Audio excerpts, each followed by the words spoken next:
రావు పులే గారి జయంతి వేడుకలు మన వైఎస్ఆర్ పార్టీ ఆఫీసులో మేము జరుపుకుంటాం. దానికి మేము చాలా గర్వపడుతున్నాం.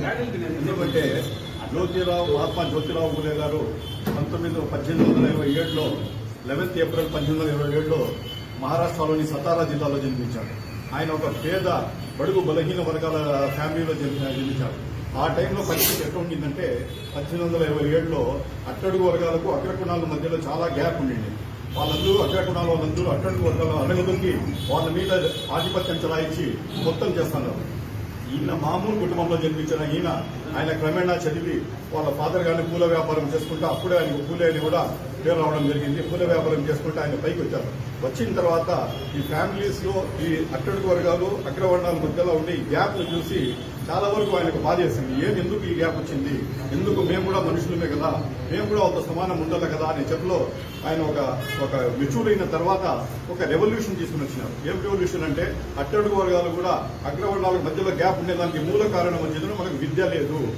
అది కాక మన ఆడపిల్లలు ఉన్నారు, వాళ్ళకు చదువు లేదు, వాళ్ళ బాల వివాహాలు జరుగుతున్నాయి. ఆ టైంలో ఆయన ముందుకు వచ్చిందను ఇవన్నీ జరగకూడదనే ఉద్దేశంతో ప్రజలకందరినీ చైతన్యపరిచి ఆడపిల్లలు కూడా చదవాలా, వాళ్ళుగా మగవారితో సమానం రావాలా, వాళ్ళకు కూడా విద్య రావాలనే ఉద్దేశంతో ఒక రెవల్యూషన్ తీసుకుని వచ్చేసి వాళ్ళ కోసం ఫస్ట్ ఇండియాలోనే ఫస్ట్ ఆడపిల్లలకు స్కూల్ వచ్చిన స్థాపించారు. వాళ్ళ భార్య సహకారంతో స్థాపించారు.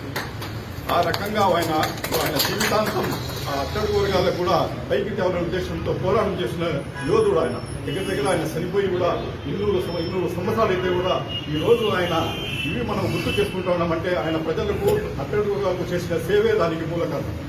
ఇదే రీతిలో ఈ రోజు వీళ్ళంతా మనం చాలా వరకు అందరూ నివాళులు అర్పిస్తారు, చాలా వరకు ఆయన జన్మదిన వేడుకలు జయంతి జరుపుకుంటారు. కానీ ఆయన ఆశయాల కోసం నడిచే వ్యక్తి మా జగన్మోహన్ రెడ్డి గారు. ఆయన కూడా మన అట్టడుగు వర్గాలు ఎస్సీ, ఎస్టీ, బీసీ, మైనారిటీలు పేద పిల్లలు కూడా చదివేసిందును కార్పొరేట్ స్కూల్స్ మాదిరి నాడు నేడు స్కీమ్ పెట్టేసి మామూలు స్కూల్స్ ను కూడా కార్పొరేట్ తరహాలో చేసి ఇంగ్లీష్ మీడియం తీసుకుని వచ్చేసి సిబిఎస్ఈ సిలబస్ తీసుకుని వచ్చేసి టొఫెల్ అనే స్కీమ్ తీసుకుని వచ్చి అమెరికన్ కు కాంపిటేట్ చేసినట్టు ఆయన స్కూల్స్ తీర్చిదిద్దారు.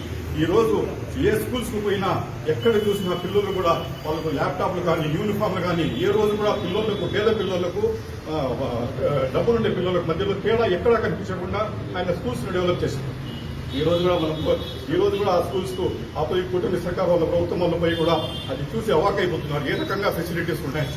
కాబట్టి ఆయనకు జయంతి వేడుకలు జరుపుకునేది కాదు, ఆయన ఆశయాలు కూడా మనం కట్టుబడి ఉండి అదే రీతిలో ప్రతి పొలిటీషియన్ కానీ ప్రతి ఈయన కానీ లీడర్ కూడా ఆయన ఆశయాలు మన జీవితంలో తీసుకుని వచ్చేసి మనం ఆ రకంగా చేసేయగలిగినామంటే ఖచ్చితంగా మనం సొసైటీకి లాభం చేసేవాళ్ళే. కాబట్టి ఈ పక్క జయంతి వేడుకలు చేసుకునే దాని బదులు అందరూ ఆశయాలను వాళ్ళకి తీసుకుని వచ్చేసి చేస్తారని చెప్పి ఈ సందర్భంగా అందరికీ నమస్కారం.